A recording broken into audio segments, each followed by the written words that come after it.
A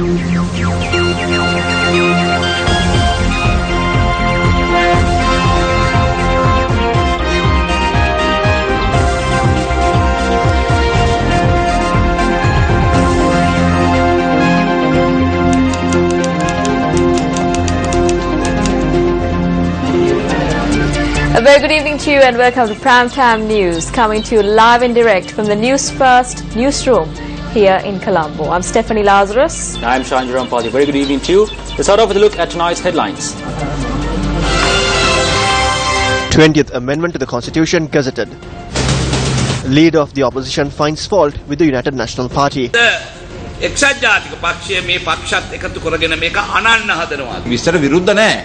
අපි කියන්නේ 20 ඉක්මනට සම්මත කරන්න. මේක දැන් ඇදගෙන යනවනේ. අපිට පැහැදිලිවම පේනවා මේක ඇදගෙන යනවා. No information regarding the President of the United States engaging in a tour of Sri Lanka. A statement from the Ministry of Foreign Affairs. Tissa Attanayaka, who resorted to a last-minute minister post, questioned by the Bribery Commission.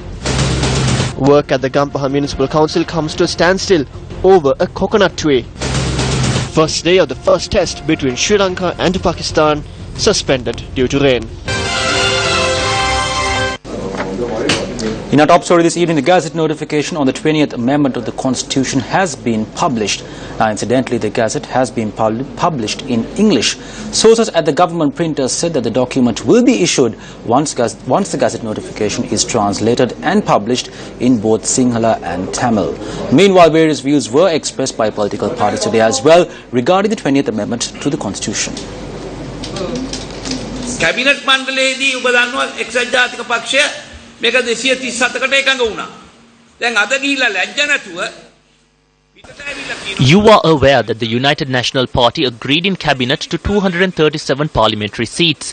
But today they say in public at media briefings shamelessly that they wanted 225 and not the 237. This shows the United National Party's two-faced policy and their laid-back approach to ensure the passage of the 20th Amendment. It is clear that Rauf Hakim is also in a move to scuttle the passing of the 20th Amendment. Some of them are of the opinion that 2 ballot papers need to be introduced. We need a simple electoral system. The United National Party, together with other parties, are trying to smear this. They are trying to avoid this from being passed. But I would like to state that we, as the Sri Lanka Freedom Party and the United People's Freedom Alliance, will work towards ensuring the passage of the 20th Amendment to the Constitution. යථාර්ථයක් බවට පත් කිරීම සඳහා අපි කටයුතු කරන බව ප්‍රකාශ කරන්න කැමැතියි. If the draft on the 20th Amendment to the Constitution has been gazetted, then it can be taken up for debate in Parliament. This is the manner in which a bill is created. This is the purpose of the Parliament.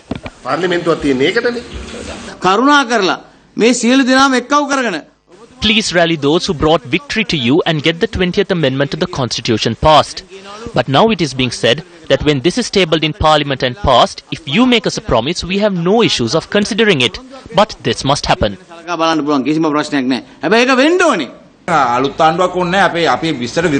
There is no need for a new government. We are not opposed to the 20th Amendment. What we are saying is to pass the 20th Amendment, but this is being dragged. We can clearly see this. There is no need for that. The bill can be passed expeditiously if needed. But we can clearly see that there is no sense of urgency or interest in getting it passed. We as the United National Party are not opposed to the 20th Amendment. Even up to date, we believe that President Maithripala Sirisena will not give nominations to the former members of the Sri Lanka Freedom Party who stole, dealt with drugs and who brought in ethanol to the country. Now here are some of the views expressed by the public on the need for electoral reforms.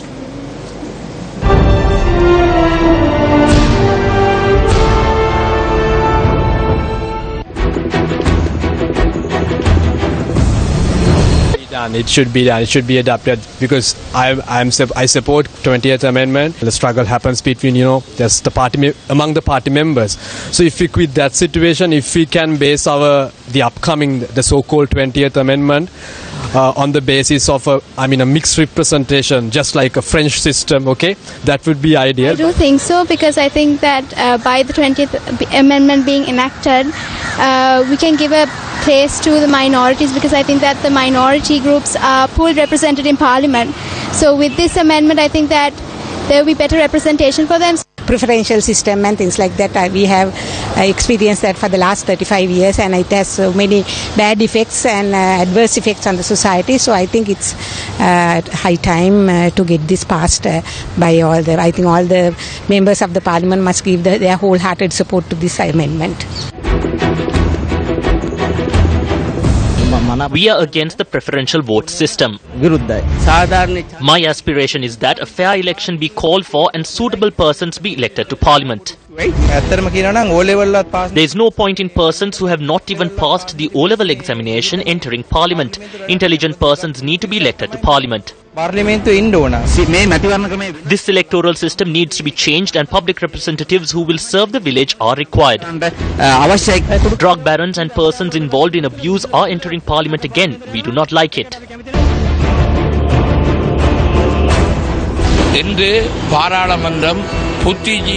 There are no intelligent persons in parliament. The situation where businessmen, thugs and the corrupt have taken over the chambers need to be changed.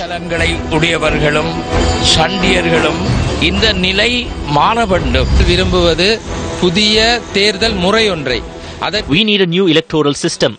An amendment on that needs to be presented to Parliament and be passed so that the next election will be held under the new system.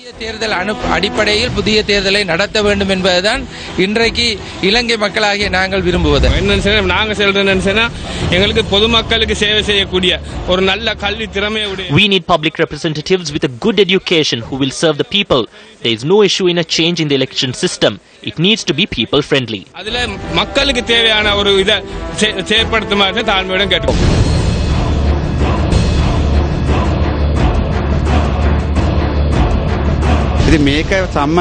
When this is passed, the drug barons, ethanol dealers and marijuana dealers will not be able to enter parliament again.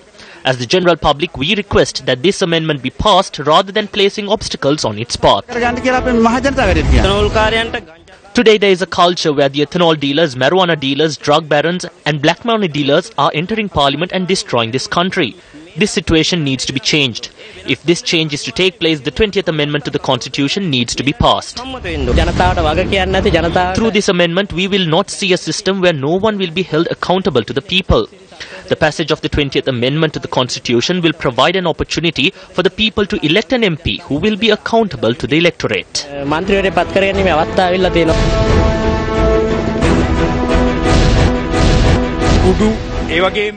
Drug barons and drug dealers have entered politics, so we are against the existing system. The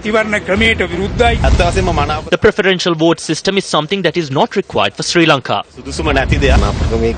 We have no faith on the preferential vote system. What we hope for never transpires.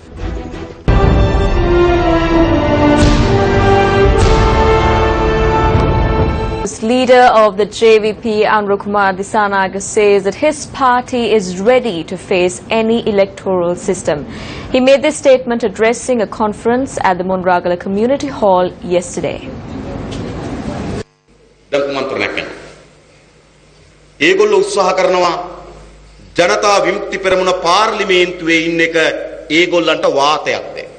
A conspiracy is taking place in the country at present. The presence of the JVP in Parliament is a nuisance for them. They can't steal, nor can they obtain an illegal liquor license from the government. We talk about all these and more. They cannot operate their drug business. We question it. Everyone knows why the JVP is in Parliament. We are vocal about all wrongdoings and reveal it to the public. There are individuals who are attempting to prevent the JVP from entering Parliament through an electoral system. That is what they wish. The existence of the JVP does not depend on the election system, but it depends on the people's decision and choice. We are prepared for any election system. If this system is not good, let's formulate a good one. We are ready to say yes for it. However, what they are attempting to do is speak of one thing and pass another. Maheshini Kulunne is the spokesperson to the Ministry of Foreign Affairs, and convening a press conference today, details of the investigation carried out on the renovations of the official residence of Sri Lanka's permanent representative to the United Nations in Geneva during the tenure of Shenuka Siniviratne as permanent representative were announced. DHB Edirisinghe, retired Commissioner of the Sri Lanka Accountant Services, was appointed to conduct an investigation. He had conducted an investigation and the recommendations will be read out to you. She took up the appointment on the 16th of November 2009. The contract for the renovations was selected before this date. It has been recommended that the allegations made that P.T. Thurayaraja was selected as a subcontractor for the renovation by the husband of K.D. Sinivaratne to be viewed as baseless accusation. There have been instances that contractor P.T. Thurayaraja was an LTTE activist. However, suspicion arose regarding his involvement with the LTTE at the end of this contract. Therefore, with regard to the allegations made that an enemy of the government of Sri Lanka, an LTTE operative, has been used for the renovation of the official residence of the permanent representative, the recommendations made cite that it is not fair to hold any official who served at the office of the permanent representative accountable for these allegations. Shanuka Sinivaratne appeared before the Committee on High Posts in Parliament. The committee that studied the report that was compiled had decided that Shanuka Sinivaratne is suitable to be appointed to the position of Sri Lanka's ambassador to Thailand. Thailand Sri Lanka ve Thanapati lesa pat kirimata sudusu bava. Also speaking at the press conference, the spokesperson for the Foreign Ministry said that the ministry was not aware of any visit to Sri Lanka by US President Barack Obama. What sort of a communique or communication has the Ministry of Foreign Affairs has made with the US departments or the authorities in relation to US President Barack Obama's visit to the island? Well, we have also heard what Minister Lakshman Kiriyala said, and to be quite frank, we are not aware of any plans. We are not aware of any plans for such a visit by the US President, and we are not aware of any timelines either.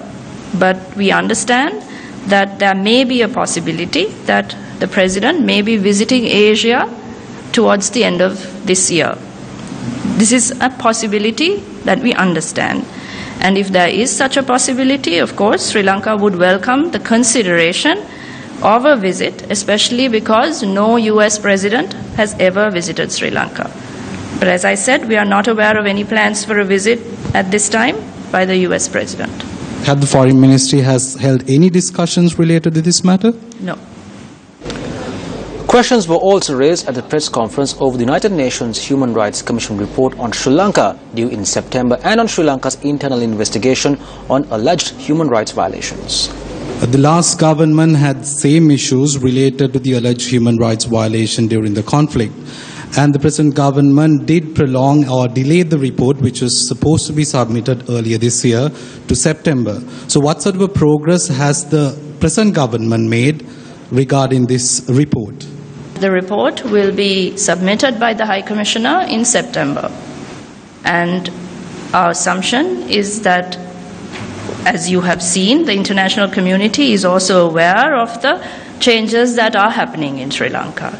You see that there is a shift in the international community in the way they approach Sri Lanka, the way they respond to Sri Lanka, and the way they engage with Sri Lanka.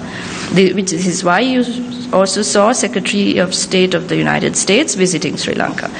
So our assumption is that all these things that are happening, the developments, the progress in the north and east, as well as everywhere else in the country as a whole, would be taken into account by the international community when they make a decision in September. An assurance was given about the internal investigation, but we cannot see intangible progress in terms of internal investigation regarding alleged human rights violation during the conflict. Well, if you look at the letter that the Minister wrote to the High Commissioner on the 13th of February this year, you would see that a lot of the undertakings have already been implemented. Even before he wrote the letter, he had already extended an invitation to the High Commissioner for Human Rights to visit Sri Lanka. That itself was a remarkable shift because we were willing to engage with him on addressing issues which previously we were not even willing to discuss.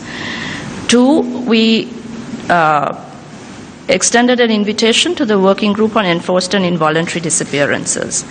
Now, the dates for the visit have been agreed. They are visiting in August.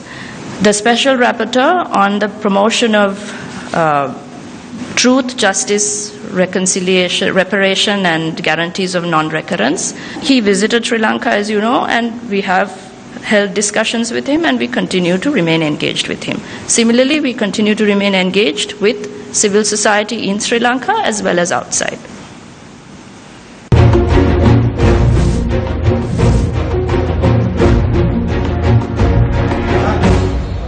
Certain lawyers are of the view that a mechanism needs to be formulated to ensure that drugs seized by the police are not available in the markets due to the actions of certain officers.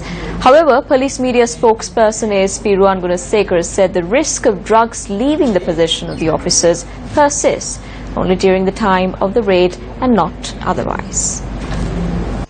The police media spokesperson said that investigations are underway to determine how a police constable attached to the Payaliguda Crime Division, who was arrested yesterday over the involvement in a heroin trade, came into the possession of the drugs. The police said that the police constable is being questioned on detention orders obtained for 7 days. On Monday, a woman engaged in the drug trade was arrested by the police special task force along with another man in Wattala for the possession of 3 grams of heroin. Upon questioning the 2 suspects, the police had made an astonishing discovery as the duo claimed that they were supplied with the narcotics by a constable attached to the Payaliguda police. The suspects had further revealed that the money earned through the sale of narcotics are handed over to the police constable at the end of the day. The police said that the suspect police constable was arrested after he was informed to come and obtain the day's collection. The police media spokesperson said that the suspect police constable has been suspended. The suspect will never confess in court that he possessed 15 kilograms of narcotics. However, today the story where the police produced only 5 kilograms will not be said in court, because whenever a suspect is produced in court, he or she will deny the fact of possessing the drugs. If the police are not producing the actual amount of drugs that were seized, and if they are simply trying to prove that the suspects are involved in the drug trade by producing a portion of the seized drugs, that matter cannot be taken easily. The government must intervene and formulate a mechanism. If that does not happen, the good name of the police department will be scarred because of a group of corrupt officers.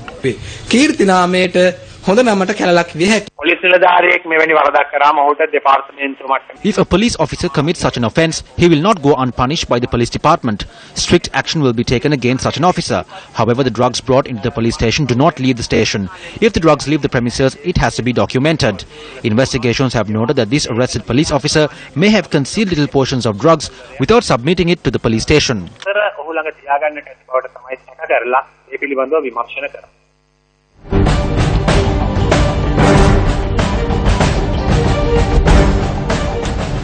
Air Marshal Gagan Bulat Singhla, who assumed duties as the 15th Commander of the Sri Lanka Air Force, called on President Maithripala Sirisena at the Presidential Secretariat today. Air Marshal Gagan Bulat Singhla met the President to inform that he assumed duties as the Commander of the Sri Lanka Air Force. Commander of the Sri Lanka Air Force also presented a memento to the President to mark his resuming duties as the 15th Commander of the Sri Lanka Air Force. Ambassador of Saudi Arabia Abdul Aziz Al Jamaz, who completed a 7-year tenure in Sri Lanka, paid a courtesy call on President Maithripala Sirisena today at the Presidential Secretariat. The President at this meeting had recalled on the support extended by the Kingdom of Saudi Arabia on the establishment of the irrigation system in Polonnaruwa and other development tasks undertaken in many parts of the country. The outgoing ambassador has also extended an invitation to President Sirisena on behalf of the government of Saudi Arabia to visit the Kingdom of Saudi Arabia. President Maithripala Sirisena also presided over the event to hand over compensation to the families of those who died and disabled while serving at mines that come under the National Gem and Jewellery Authority. The program was held to provide compensation to 5 miners who had either died or sustained injuries after the collapse of the mine shaft in Lunugala and the poisonous gas leak at a mine in Gilimale. A sum of 500,000 rupees was provided as compensation to each of the deceased miners' families.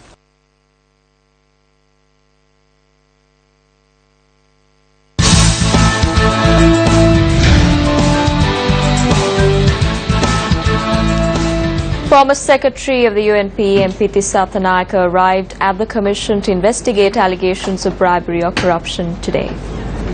Parliamentarian Tissa Attanayake was summoned before the Bribery Commission based on an ongoing inquiry regarding his appointment as the Minister of Health by former President Mahinda Rajapaksa during the recently held presidential polls. He was at the Bribery Commission for 5 hours. There is a question before the law regarding the legality of whether this issue can be taken up before the Bribery Commission. Just because I spoke on behalf of the UNP supporters, such a punishment should not be brought forth without any basis. This effort will not bring justice to the UNP supporters.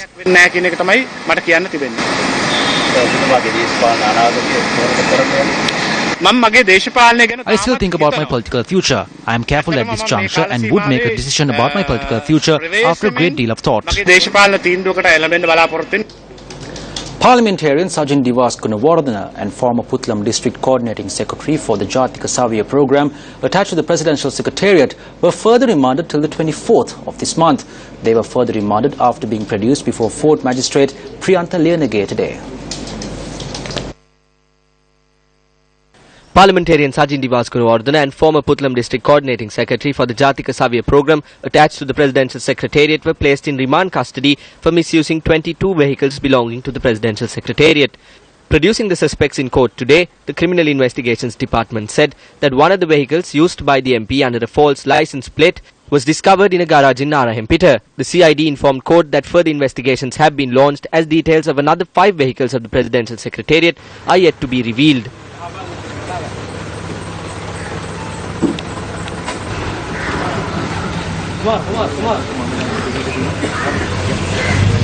Meanwhile, the respondents mentioned in the petition against Minister Sajith Premadasa, citing that only the ministers and government associates were being provided with the Samurdhi benefits, were summoned before the Supreme Court today. It was revealed that notices were not issued on the respondents. The petition will be taken up once again on the 29th.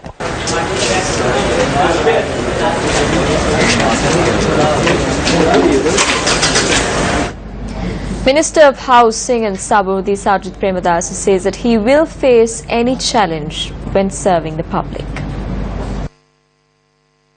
The laying of a foundation stone for a children's development school in the Allegal area in Hambantota took place under the auspices of Minister Sajith Premadasa. The foundation stone for this school was laid as part of the program of the Ministry of Housing and Samurdhi to uplift and develop 15,000 villages under the theme Door to Door, Village to Village.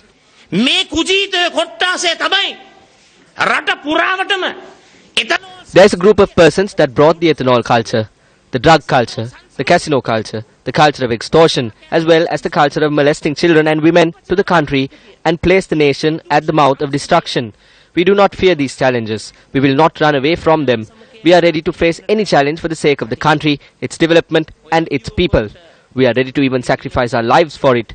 I can state that with the guidance of Ranasinghe Premadasa, Sajith Premadasa is ready to fulfill this historic revolutionary development program and lay it at the feet of the people.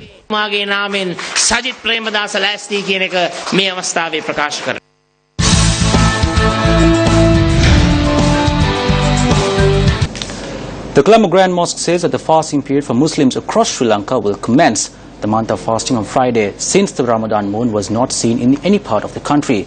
With that, we go in for a short. Moving on, UMP Parliamentarian Buddhika Patirana says that the details of an attempt to wrongfully obtain a contract for the supply of food for the soldiers will be revealed in the future.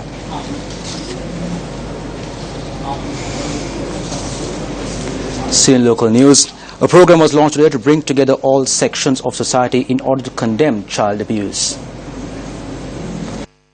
The program is the brainchild of the National Child Protection Authority and will be implemented under the theme A Stop to Child Abuse. Chief incumbent of the Srinaga Vihara in Kotte, Venerable Maduluawe Sobidatero, attended the inauguration of this program.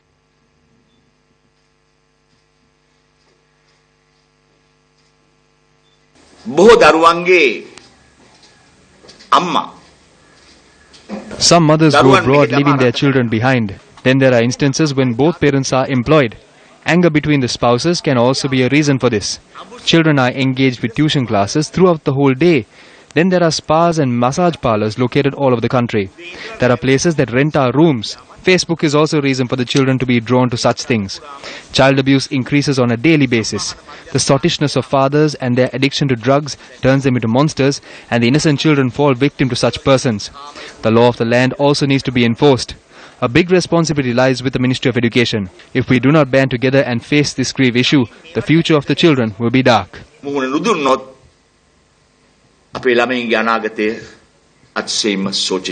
State Minister of Children's Affairs, who also attended the event, said that a national policy on child protection is being formulated in an expedited manner. A number of abuses take place through Facebook and other social media platforms. Undue pressure is exerted on persons while some are intimidated on social media. Sexual harassment also takes place. In order to rise against this, the National Child Protection Authority has created a special task force together with the Attorney General's Department, the Police and the Ministry of Justice. They will also work together with a civil organisation in order to formulate a national policy on protecting the children. ජාතික ප්‍රතිපත්තියක අනිවාර්යයෙන්ම අවශ්‍යයි ළමා ආරක්ෂණය සම්බන්ධයෙන්. It is disappointing to see how certain day-to-day activities in the society are politicized at present. The following incident you are about to see will bear testament to the extent to which politics has caused damage to the society.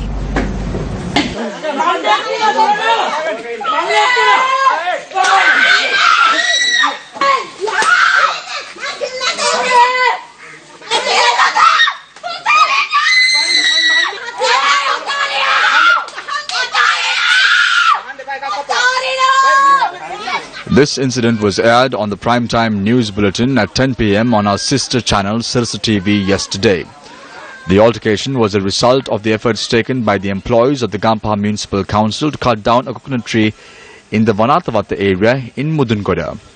The Municipal Council had decided to cut down the tree, taking into consideration the risk it posed to pedestrians due to falling coconuts.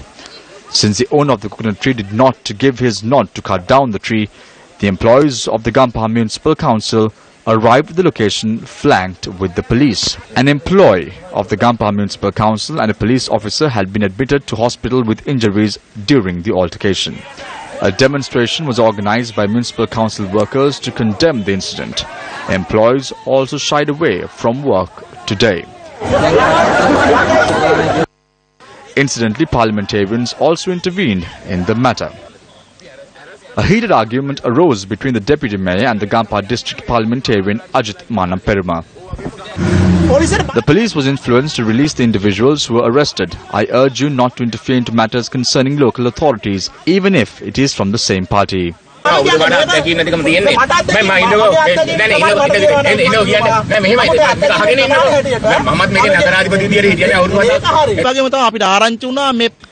We received information that after this man was arrested, certain politicians went to the police and tried to release him. That is wrong. Therefore, we asked them to conduct an unbiased investigation. Firstly, the manner in which the police had acted is wrong. This cannot happen. They say that this is not the first time that this happened. It happened twice previously and no one cared about it. And the third time it aggravated into an altercation. There were enough and more instances where this could have been solved. I request the IGP to conduct a special investigation into the matter.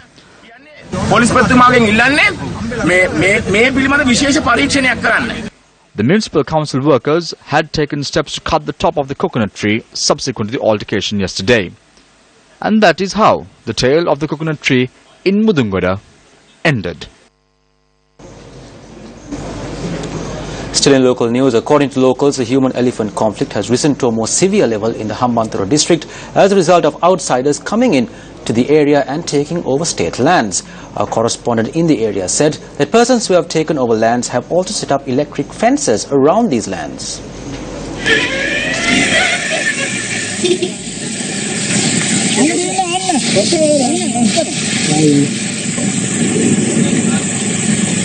Such invasions are nothing new to the people of Hambantota, Dunugamweha and Suryawawa. These locals point out with the rise of development activities in the Hambantota district, such actions of the outsiders who come into the areas have given way for wild elephant incursions. Locals also say that businessmen who use political influences have set up electrical fences in lands where wild elephants too reside in. Because of the areas where elephants live in have been taken over forcibly, the locals in the area have been compelled to use illegal means in order to prevent wild elephant attacks on their villages. They have been compelled to maintain an electric fence with the use of the electricity supply at their houses. UNP parliamentarian Buddhika Pathirana says the details of an attempt to wrongfully obtain a contract for the supply of the food for the soldiers will be revealed in the future. The parliamentarian made this statement while addressing the 58th phase of the programme to provide solutions to the people's issues, which was held at the Velipitiya Weekly Fair in Matara today. There was a certain company that took over a contract to supply food to the army in a very corrupt manner under the government of Mahinda Rajapaksa. Now I have received information of an attempt to retake this contract. So at this point, I would like to reveal to the public that when I get the rest of the details over these coming days, I will go to the Bribery Commission against this conspiracy. There are attempts to involve 2 of the top brass in the army as well into this. Chairman of the Sri Lanka Muslim Congress, Bashir Sego Dawood, has requested Minister Rauf Hakim to prevent the removal of the mosque in Dambulla or to take measures to construct a mosque elsewhere. In 1982, the area in which the mosque is located was announced as a development zone of the Urban Development Authority. MP Bashir Sego Dawood pointed out for a period of 20 years until the year 2012, there has been no issue over the premises. The letter addressed to Minister Rauf Hakim also states that it was proposed in the previous presidential election that the mosque would be relocated to a land close to Dambulla dedicated economic centre. As Rauf Hakim is the current Minister of Urban Development, Bashir Sego Dawood requests that speedy measures be taken to relocate the mosque.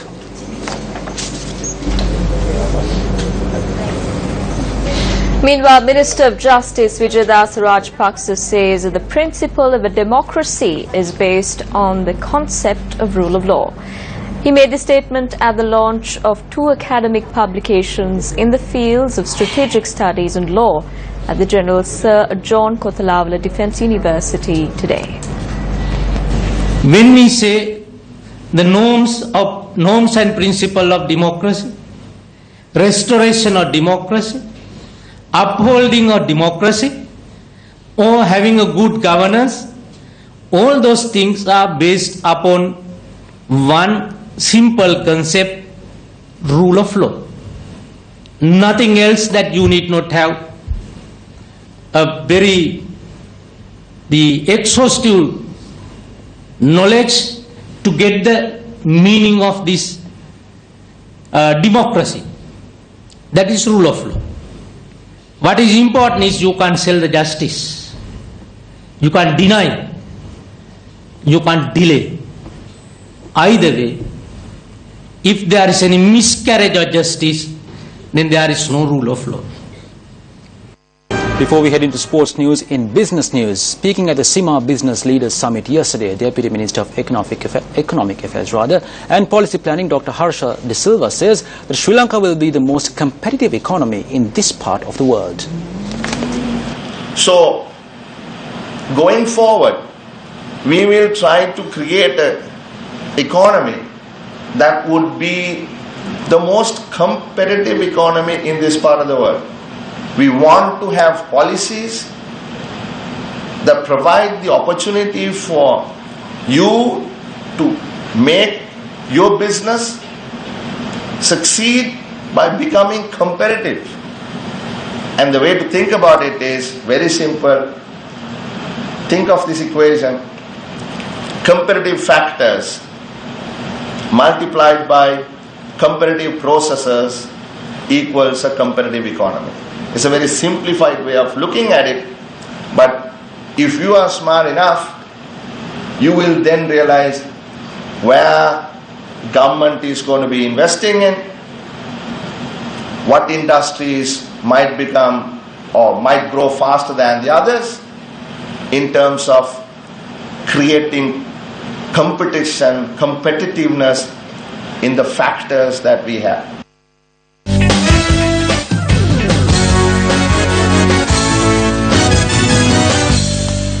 In sports news, bad weather has delayed the start of the first test between Sri Lanka and Pakistan in Galle today.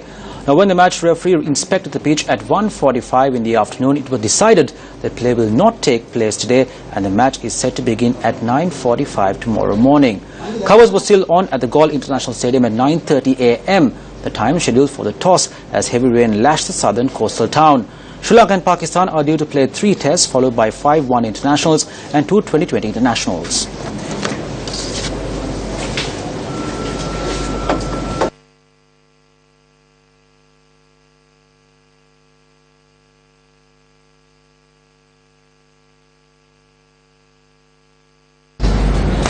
Well, that's a wrap for Primetime News at 9. Remember, we are just a click away. You can simply log on to our website www.newsfirst.lk to know what's happening around you. I'm Stephanie Lazarus. And I'm Shanj Rampati. Good night and take care.